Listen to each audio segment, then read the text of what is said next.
Okay, so this is Mishlei 24, 17, and 18, day 2. Quick review. When your enemy falls, do not rejoice, and when he stumbles, do not let your heart be glad. Pen yira Hashem v'ra be'einav, lest Hashem see and it be evil in his eyes, v'heshiv me'alav apo, and he return or deflect his anger from upon him, and then a lot of meforshim say back onto you.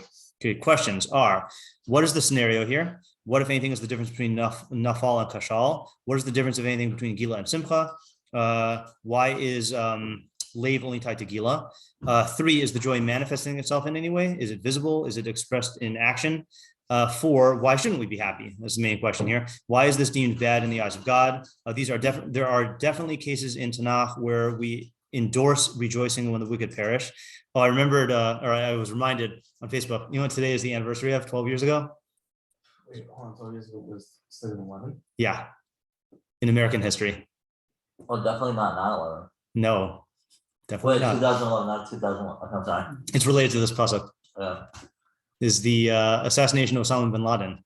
Oh. Yeah, so I saw that because I posted a Mishlei pasuk. Yeah, I posted a Mishlei pasuk that was about it was 11:30, I think, or 11:13. Let me just check this. I think I kind of rejoiced. Oh, I remember Mendy came. No, I'm mixing up two things. One was when Yasser Arafat died. The other was when Osama bin Laden. One of them, Mendy threw a pizza party in yeshiva for us. Yeah. And then I think. Love it so much. Yeah. Let's see. I think it was 11:30. No, hold on. I think I had the word kirya in it. Yeah. 11:10. Betuv tzadikim talos kirya uva avod rushaim rina. When the tzadikim are benefited, then the city exults. But in the destruction of the wicked, there is a joyous song. Yeah. So that might be relevant for today. Okay. So the question is, how do we differentiate those cases from the pasuk? 5, what type of enemy is this? What is the nature of the enmity here? 6, what is it? Why does it need to say lest Hashem see? Doesn't he see everything? Couldn't it just be lest it be bad in his eyes? 7, what is af Hashem, and is that the same thing as the enemy falling, or is it different? 8, why should your happiness cause any change in Hashem's wrath towards the guy? That's another big question. I can understand if Hashem will now be angry at you, but the pasuk seems to imply that the wrath will be removed from your enemy and possibly deflected towards you. Don't we say that each person gets punished for his own iniquities? 9, if Heshiv means to remove, like simply to remove the anger, why should you care? 10, why does Mishlei frame these consequences in terms of Hashem's wrath? Why not describe them naturally like many of the other pesukim in Mishlei? 11, who's the audience? Okay, then some minor questions. Can we justify the Krieg Siv about enemies? Minor question 13, can we explain why Shmuel HaKatan quotes this in Avos Daled Yotes without commentary? By the way, he's called Shmuel HaKatan according to the Rashbats because it's connected Shmuel HaNavi. Okay, so yeah, that's one opinion. The other opinion is that he was mocking himself, it was his humility. But yeah, okay. And then 14, is this related to the previous pesukim, which talk about the Russia falling? Yeah, I feel like that's the type of thing that could lend itself to gaiva.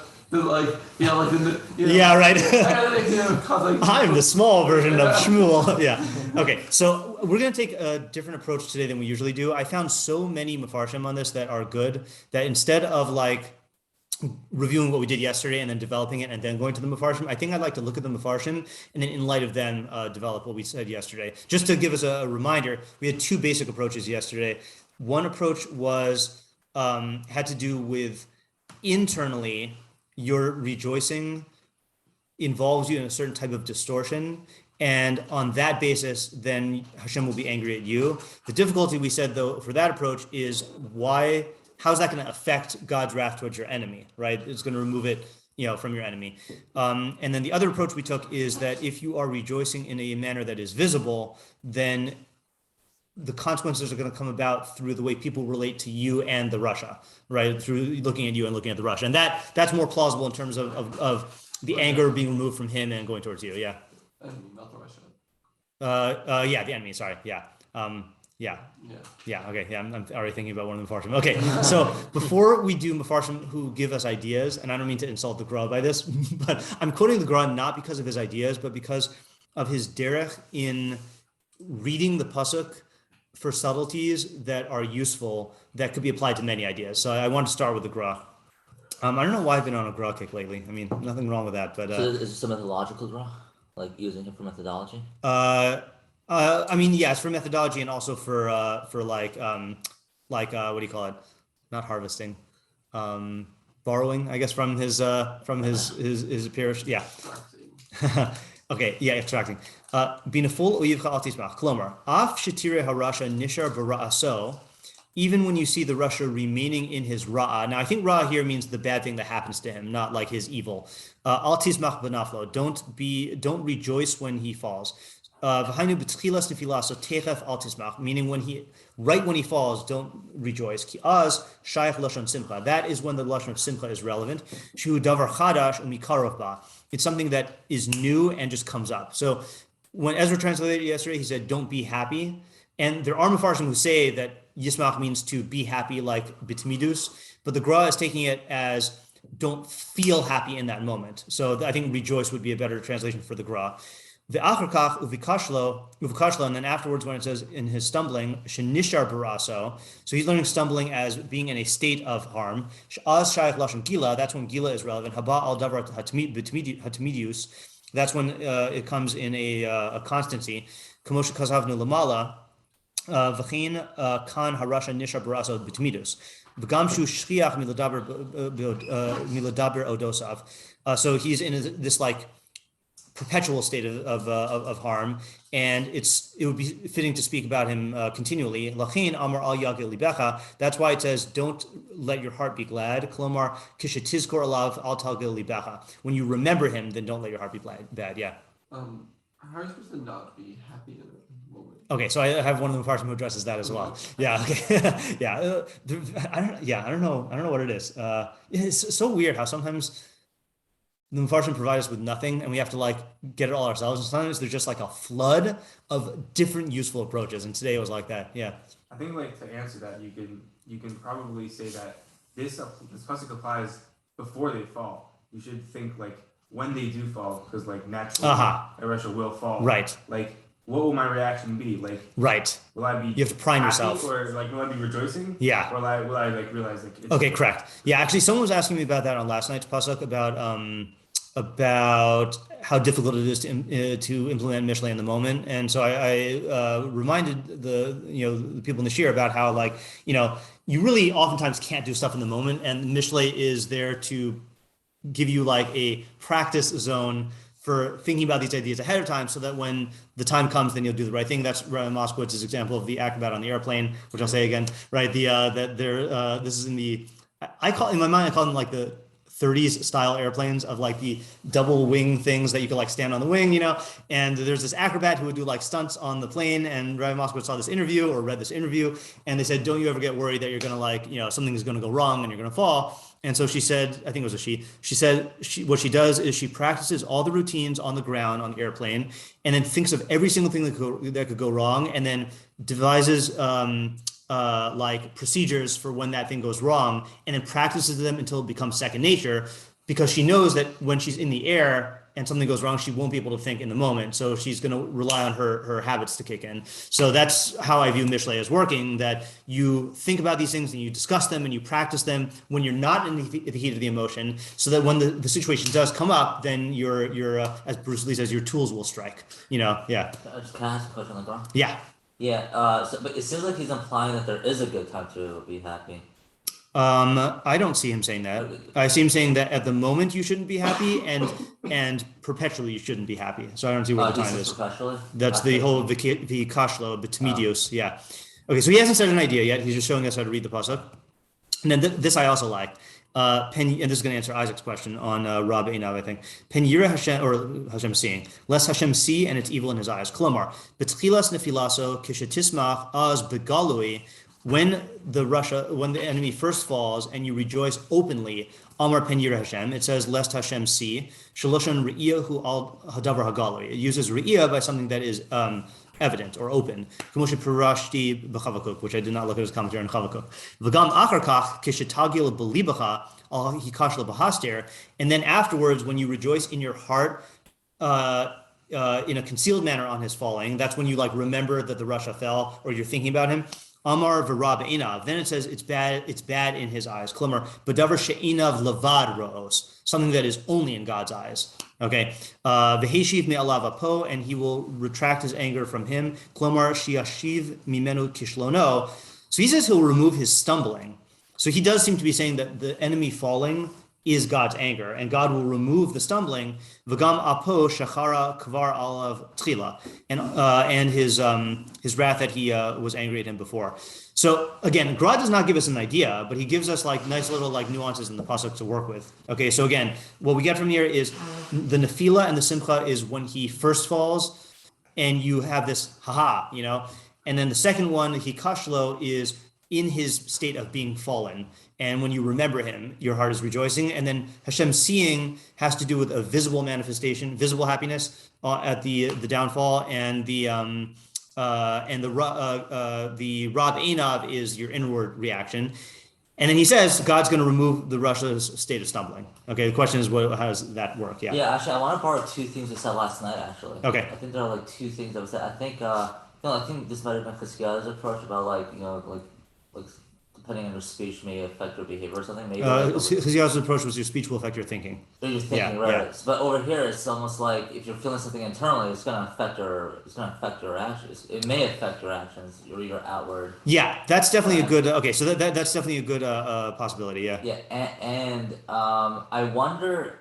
I think we also said last night on one of the ideas about something. Somehow we mentioned mida connected mida.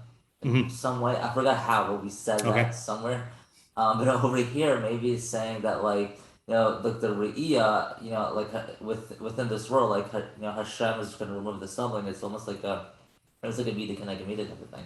Yeah. Where like it's a little bit of a stretch, but like what's it called? But meaning like maybe somehow the rush is like seeing you being happy, and like it may reinvigorate him to like. Oh, that's interesting. That'll give him an added drive. Yeah, because I was going to say, so on your first point that the rejoicing affects your thinking, that's like what David wanted to say yesterday, that the ego framework that you're in is going to affect your thinking in a negative way. But I like the other move, because I was going to ask on the thing you were saying, it still doesn't explain God's justice. But if it's not in God's justice framework, if it's just the Russia is going to see you rejoicing, and he's going to say, "Oh yeah, I'll show you." That can. I feel like that's like, how like like in the movies when you kick someone he's down, like you're getting more angrier than you should. Like maybe there's a limit. Yeah. Okay, but then like what, you're really annoying me. Yeah, especially if this is a Russia. Yeah. Again, I know we're not saying it's definitely a Russia, but if you go based on the previous pasuk, then it sounds like a Russia. Yeah. With the Russia, because he is in the ego power framework, he will retaliate even to his own detriment. Like a Russia is going to be vindictive in that way. Yeah. Yeah. I feel like it's like especially when he's stumbling. Yeah. And then you're like rejoicing about that because it's extremely painful for him to be stumbling, but even more so for someone else to be seeing him stumbling and like actively noticing it. Yeah. And so he does not want people to see that. Yeah. Yeah. Yeah. Okay. So the second thing I want to show you is the best support I found for David's approach, and this is from, get this, Rebbe's interpretation of the Mishnah in Avos based on the Rabbi's interpretation of our pasuk in Mishlei. Cool. Okay, but in order to get there, I want to show you the Rabbi because I'm not convinced that Rebbe's approach is what the Rabbi is saying, even though it is in line with the Rabbi. So let's look at the Rabbi first. And Rabbi is not in your packet because I forgot to include it. All right, Rabbi says like this. And this is another thing that even if we don't take the whole thing, we can borrow from it. Pen yira Hashem, lest Hashem see. Roa tchunaska. Sorry, lest he see your evil tchuna, your evil character in this. Okay, so that shows you that it's David's approach here. Is that, in other words, it's not you acting in a certain way and that bringing about external consequence. It's your corrupt character in God's eyes is going to bring about the consequence. God will remove the anger from him, and he'll return it to you because of your bad character. it is not appropriate to rejoice in the harm of someone else.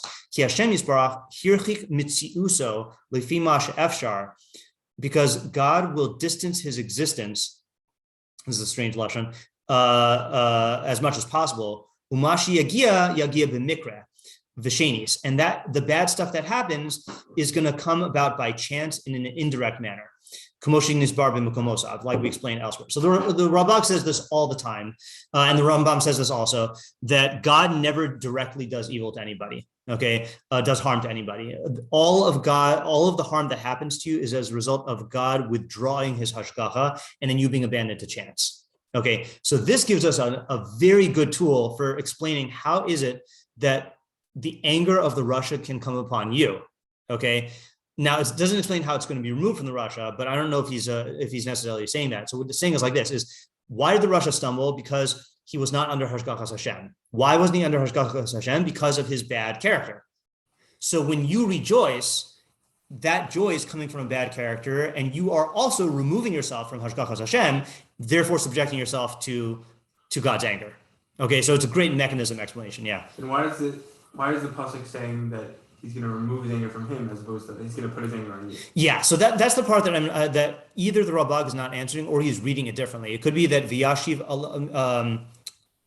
Wait, how does the pasuk say? Vyashiv me'alav, Heshiv me'alav. Yeah, that's hard. Me'alav. It sounds like it's leaving from the guy. Unless it's like leaving from God and coming to you. Yeah, that's hard. Yeah, that I'm not sure about.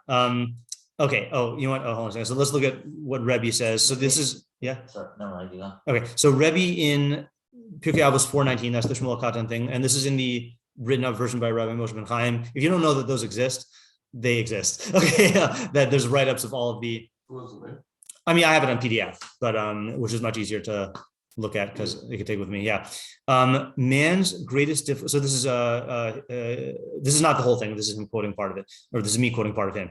Man's greatest difficulty is removing himself from the social and psychological realities, worlds, and operating on an objective philosophical plane. That is man's battleground. Shmuel Katan says that we can sum up the entire battle for human perfection in one verse. When your enemy falls, do not be happy. When he stumbles, let not your heart rejoice. A person should remove himself from the social situation, mindset, where he is in constant competition with others. Following this lifestyle, one's entire world is based on subjective emotions. If one can remove himself from this world, he can attain perfection. That is why Shmuel Katan quoted that verse. But one who rejoices over his enemy's downfall operates on a subjective personal plane. Rashi says that this statement was the pearl in Shmuel's mouth, a precious statement regularly iterated, for this is the milchemas hachaim that one undergoes in this world. That verse crystallizes everything. Additionally, when one's enemy falls, he feels that God is working for him. Okay, so one more paragraph, then we'll summarize. Rabbi says that one must not think this, for what happened was not performed for this person, but God simply removed himself from that person and he was left exposed to harm. Rabbi says that the suffering of enemies plays on people's egocentricity, and he warns against endorsing that emotion of God is siding with me. Okay, now, again, I don't necessarily think that Rabbi is identifying the egocentricity, but you can't say that that's what Rabbi is saying because he said his bad character. But this, I think, is a fleshing out of David's approach combined with the way that I summarized David's approach yesterday, which is it's egocentric. You're operating in the relative competition-based value system. He's down and I'm up, which is outside of reality. David was taking the additional step of saying that you're going to make bad decisions based on that, whereas Rabbi is focusing on the removal of hashgacha.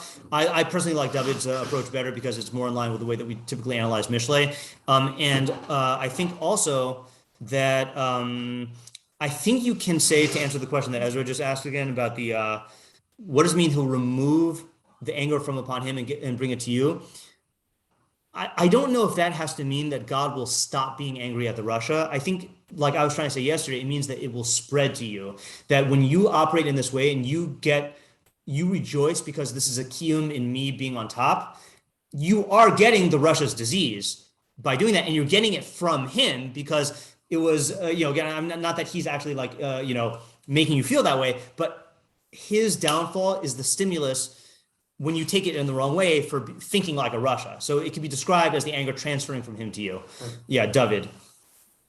Okay, point not maybe directly to answer anything on our pasuk, but I think with all discussions we've been having about Lashon Hara recently, this seems to this pasuk does address both the aggressive tendency that I think comes out lashon hara and also any like omnipotence or self power, especially there. I think in this pasuk also nicely ties into. Yes, definitely. Yeah, right. There's you're powerful here. Yeah, and the difference being that even if this doesn't express itself in speech, right? Yeah. All right. Can you also maybe say another thing for like the removing the anger, removing the thing? Yeah, the anger. Yeah. The anger. From maybe it's like removing the focus from. Similar to like switching it, but it's removing the focus and like now he's focusing more on you. God. Yeah. So there are meforshim who take that approach, and they say that this is. I'll have to track down who said it. That this is going to cause God to examine your actions. Yeah. I don't. It's not that he's completely removing like within reality, but like now, like look, he cares more about you. Right. Who's focusing on him? He's shifting gears, like he's focusing more on you. Yeah. So the only way I can understand that is, again, it's hard for me to say that. Hold on. Oh, I have an idea about this. What is it? Where's it from? I don't know, but I'll say it. I'll just say the idea. I don't remember my source of where I got this. Is that like there is a mida connected mida where I'm going to say it in Derek Marshall first. God sees that you're operating in a relative value system, saying, "Oh, you think you're better than him? Let's pull out the balance sheets and compare the two." Now, obviously, scarf owners doesn't work that way. So, what's the nimshal? The nimshal is that you're getting the consequences of operating in a relative value system, meaning not that God is like looking at your avonos list and then his avonos list and then giving you a harsh punishment because of in comparison to the other guy, but because you are looking at things in a relative value system, that itself has consequences, and that's what God is punishing.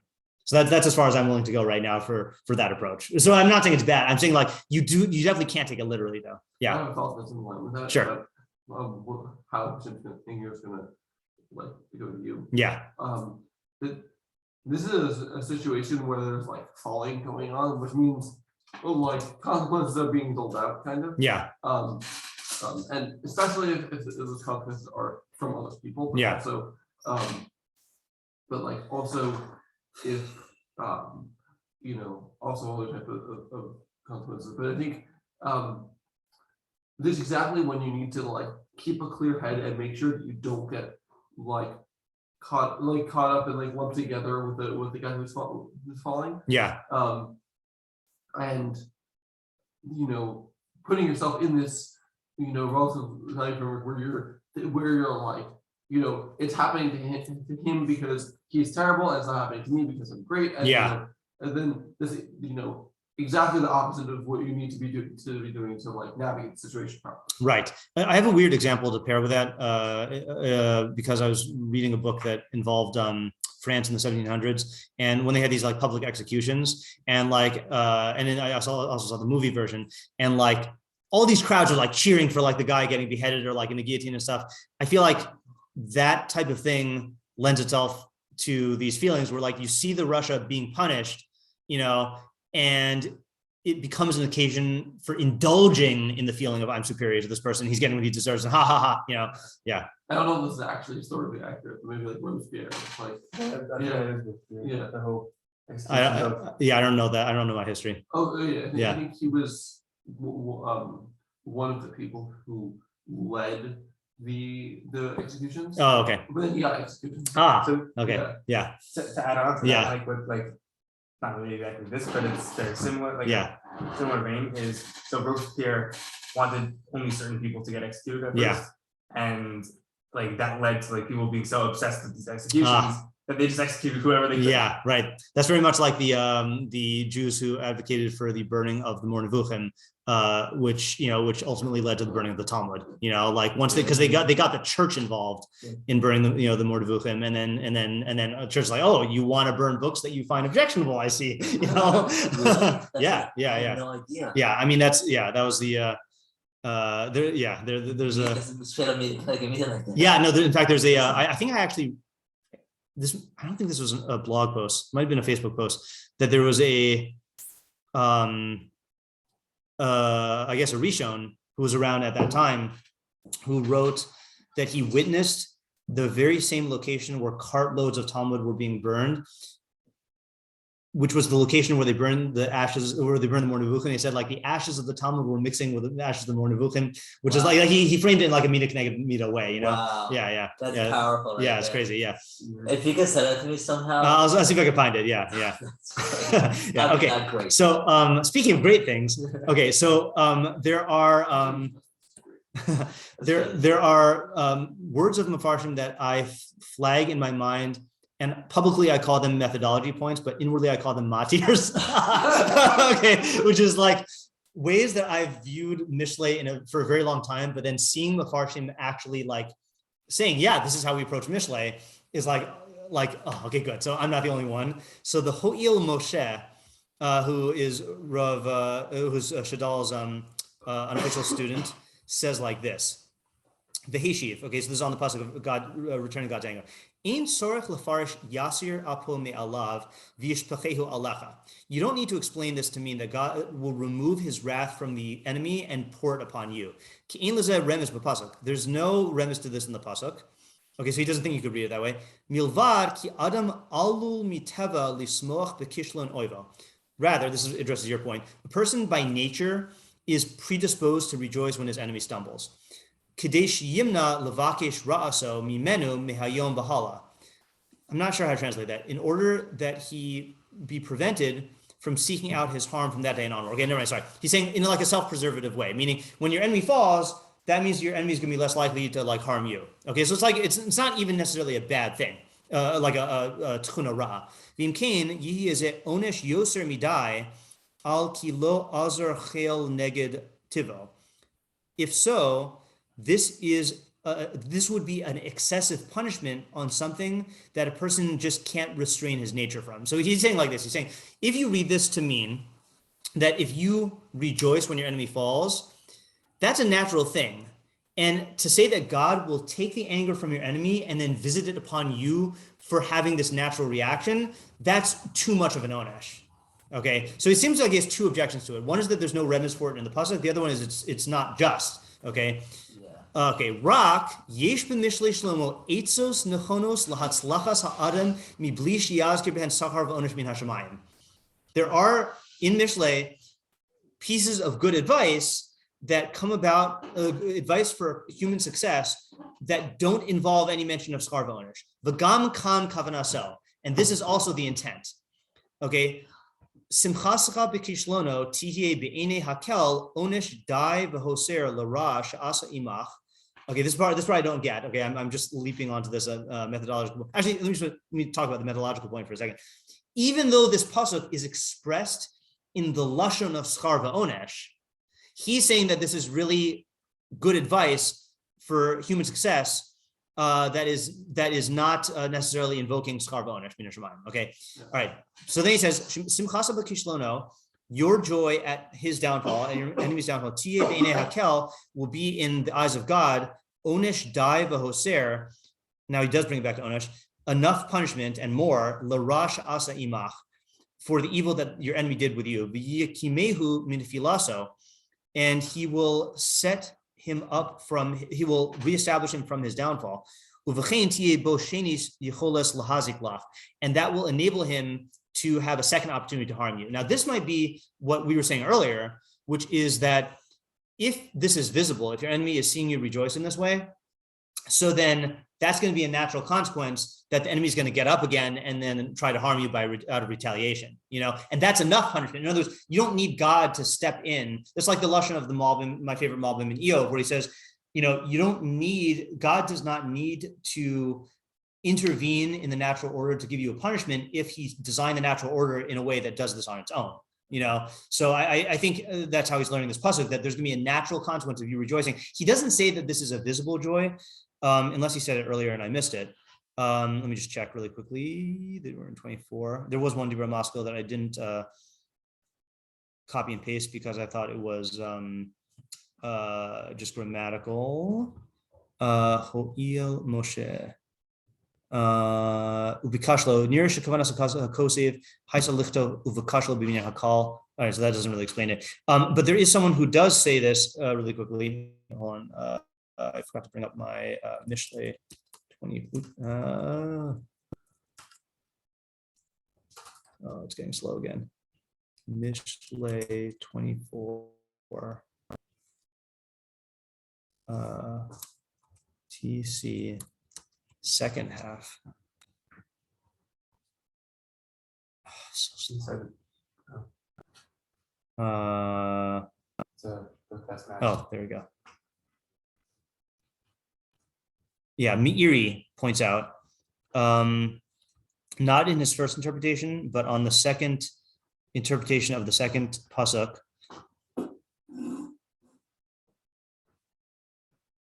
No, not the Meiri. Oh yeah, it is the Meiri. He says, Al tismach. Oh yeah, O pirusho, al tirai asmach. Don't visibly be happy. Kizen mida pechusa. This is a very degenerate, trait. V'kamohu im esmach ki rav chelo. Eov says, if I was joyous in my great wealth.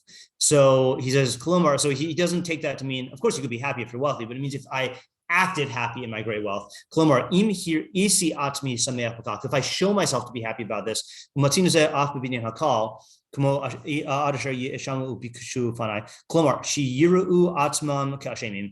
other words, he's saying that it's, if you show yourself to be happy, then this is going to bring about the consequence. I think you have to say that for the Ho'il Moshe. Yeah. What's the binyan call? Binyan call. I don't know about binyanim, and I don't know what the difference is. Yeah. I think that he uses the word mida chusa instead of mida ra. Yeah, it is a very base thing to be like lording it over someone. You know, like look how great I am. You know. Yeah. Okay. Yeah. You had something else? Oh no, just agreeing. Okay. Next interpretation. This is going to say what you said yesterday is the sforno on Avos. Okay. Actually, I'm going to use the sforno on Al HaTorah because it has the footnotes. Oh, by the way, sforno is now on Al HaTorah on Pirkei Avos, and they have the footnotes from. I think this is from. I hope I don't get this wrong. I think this is from Rav Moshe Kravitz, who's been doing all the good sforno stuff lately. Oh, it doesn't say it on him. The Chumash?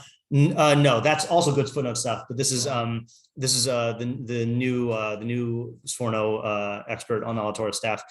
So he says, so first of all, he applies this to an interesting case. Okay. Remember, Pirkei Avos is written for dayanim and leaders of the community and Talmidei Chachamim. Okay, by and large, Kvar Amru in Pesachim Gadol Sina Shesonim Ameh Haaretz Es Talmid Chacham Misinas Umas Olam Israel. Right, that the hatred of Ameh Haaretz for Talmidei Chachamim is greater than the hatred of the non-Jews for the Jews.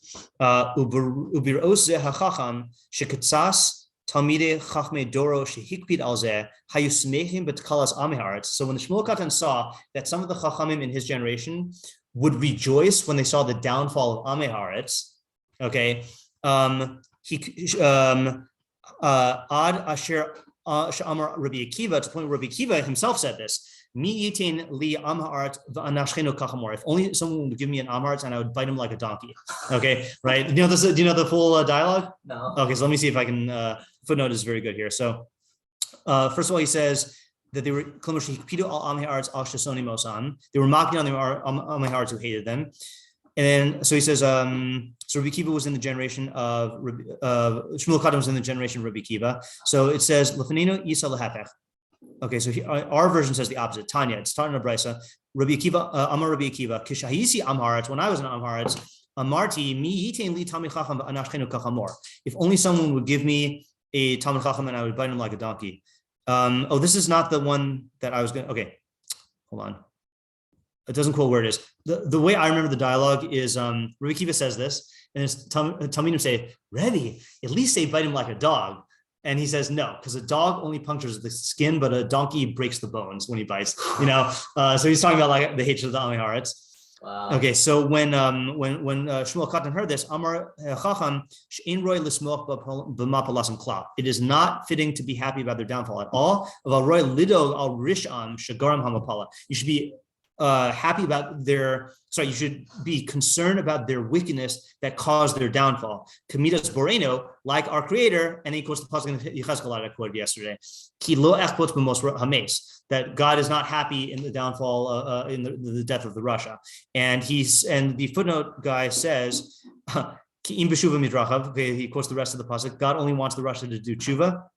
Who knows merkazi b'hanhagas Hashem b'mishnas Revenu. This is a central theme in God's hashgacha in the teachings of the Sforno, and he quotes all these Sfornos where Sforno says that idea that God does not want to destroy the Rasha, he just wants the Rasha to do tshuva, but then because of what I said, that the Rashaim are like destructive to the world, that's the only reason why God, enacts punishment. So you should not be happy at all when the Rasha has a downfall, in the sense that like it's bad that not only is he, in other words, his wickedness caused his downfall and he's suffering. You should not have that like exultant approach. Okay, so that's the Sforno.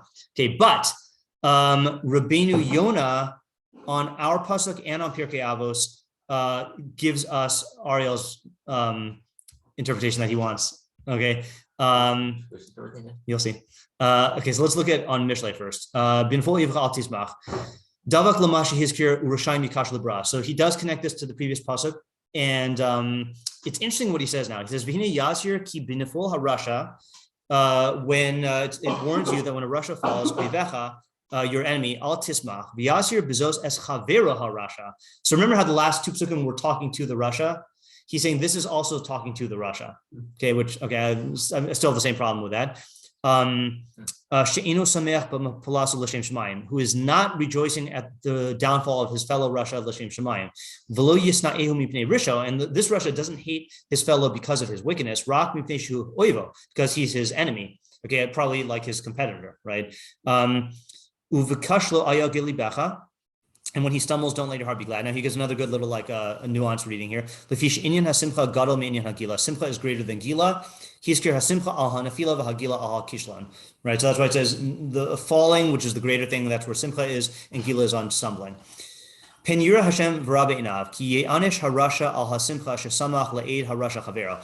punish the Rasha on his simcha, that he rejoices on the downfall of his fellow Rasha. Okay, I don't know the context, and there's a big footnote if you want the context, but it's too big for me to read right now.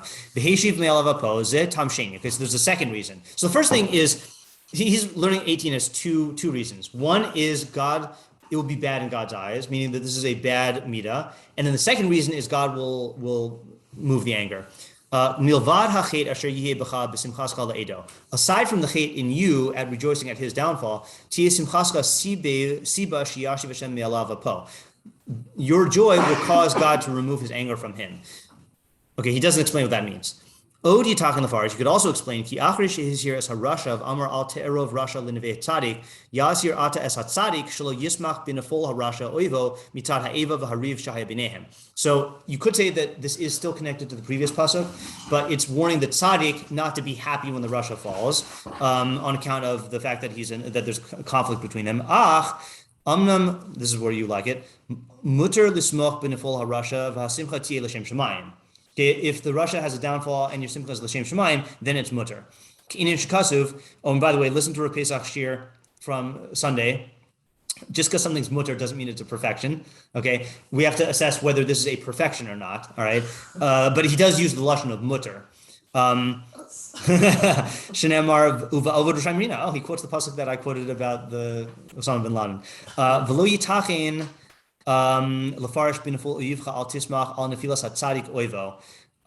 You cannot explain this to mean that it's talking about when the tzaddik's enemy falls. So you he's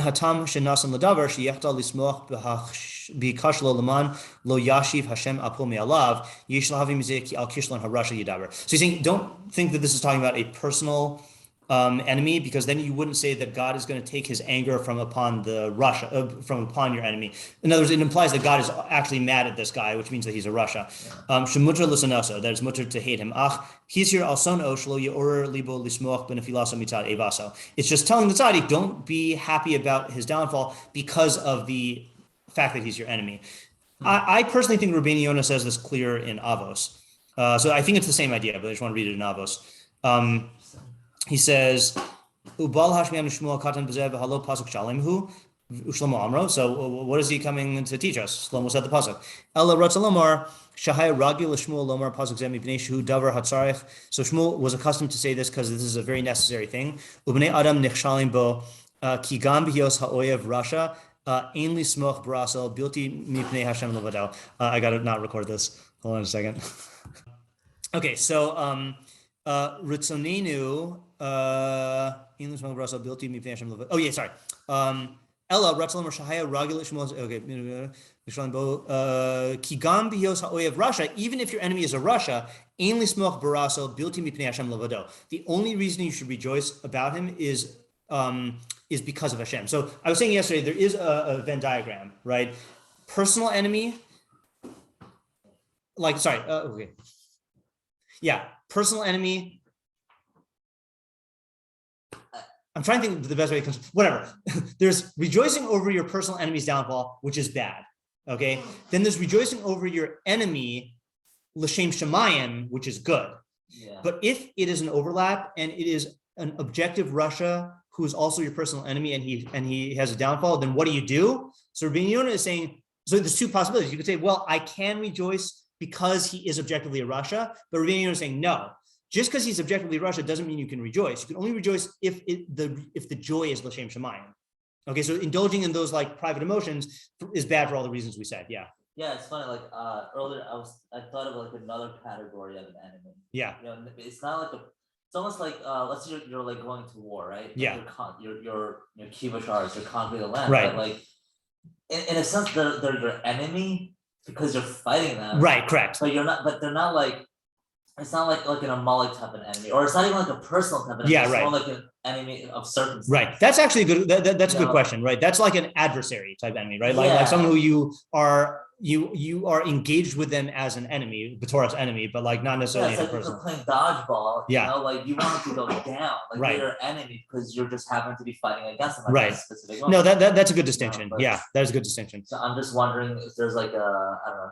Presumably that would also have to be the Shem Shemayim, right? Because if even with an objective Russia, you cannot rejoice for their downfall unless the joy is the Shem Shemayim. Kal v'chomer is someone who's just like your enemy in war. So it's funny, like when I have it with the way I was thinking about enemy relationship mine, it's like it has to be very specific with like them going against like the yeah, right. Let's hear him talk it out a little bit more, see if he explains it.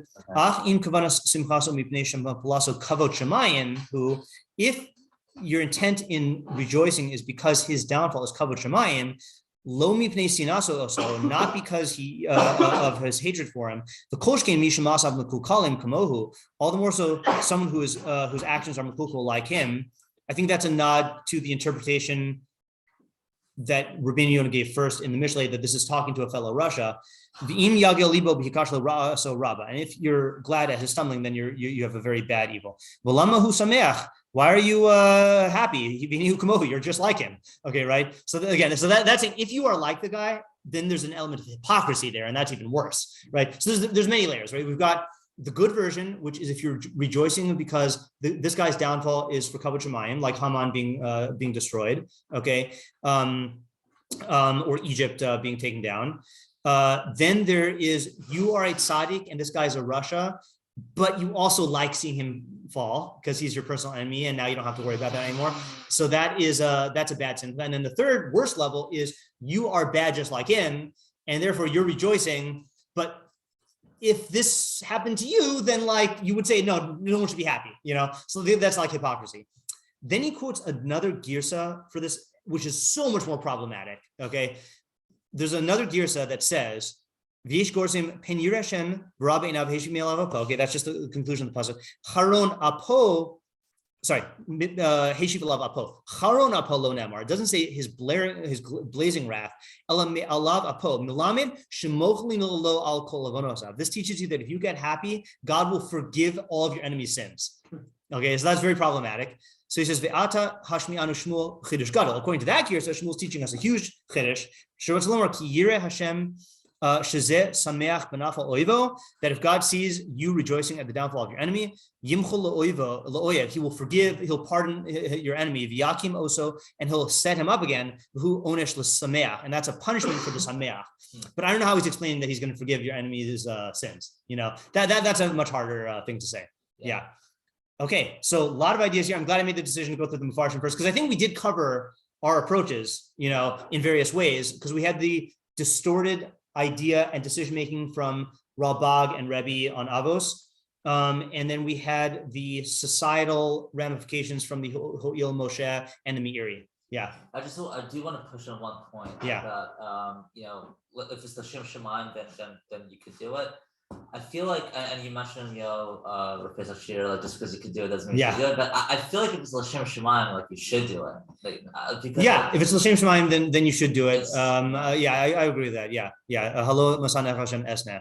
The ones who Hashem hates, I hate. That's a philosophical hatred. Yeah. Okay. All right. Okay. I think I'm not clear on what the circumstances of that are. Because just because you're hating the person because he's a Russia doesn't. I don't think that means you're simcha necessarily. No, it has to be like Ellie Board said yesterday. When the asteroid misses Earth, you can hate the asteroid, but it's entirely an impersonal hatred. So I'm missing something. What's the question on me? The question on you is, it's not. I think the way you're talking about it, it's like I can indulge in my personal simcha as long as it's l'shem shemaim, and you're saying it's not a personal simcha.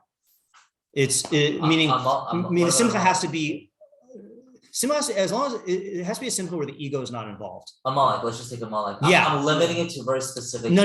But that's exactly what Isaac is saying that you shouldn't do. Wow. That it's not about the case. It's about how. I mean, it is limited to the case, but it's about how you relate to the case. It's not like when it comes to Amalek, then me like going like is mutter. Okay, it's like if you cure cancer and you get rid of Amalek, the simcha should be the same. And if but it's not. It's not just like once you have a case, then you can indulge in the simcha. My question is, what about the case where you're being the sameh? You're being the sameh that a ra'ah is removed that was a pagam in bichlot shemayim. Yeah, good. That's right. Okay, I agree with okay. That. So what's the question? That, not like take that, because that's right. That's ego. No, you just want the removal of the rishus. Right. Right. Yeah. I mean, of course. Yeah, the curing of cancer, I think, is a better. The asteroid also works, right? I think both of them. Both of them are good. I just feel like you should express the happiness and the greatness of the removal of the rishus. Right. If it's simply the removal of the wickedness, right? Yeah. If there's double simcha there, and you're rejoicing at the personal simcha. Yeah. Now here's just to be clear, I'm not saying that I only agree with that idea. I think you can make the argument that rejoicing, even if it's not l'shem shemaim, but about something that is objectively removal of bad, might also be good because it is publicizing the idea that it's publicizing the sharp line between rishus and tzedek, and all this other stuff, which is why we do celebrate. We don't say that you're only allowed to be happy on Purim if you understand the philosophical distortions of Amalek and like you're indulging in the Here's a great question. Yeah. Take Hitler and like Haman. I would be extremely satisfied. I'll make a massive if I see Hitler destroyed, like kill him. Because I think there's like the man himself, and then there's like what he represents. But I think at a certain point he is like an extreme representation of what he believes. Yeah. So I wonder if there's like a separation. Yeah. I think you can make arguments both ways. I'm just saying that I do think that Rabbi Yona is talking about the motive of the simcha, not just the case. Okay. All right. Good pesukim. See ya.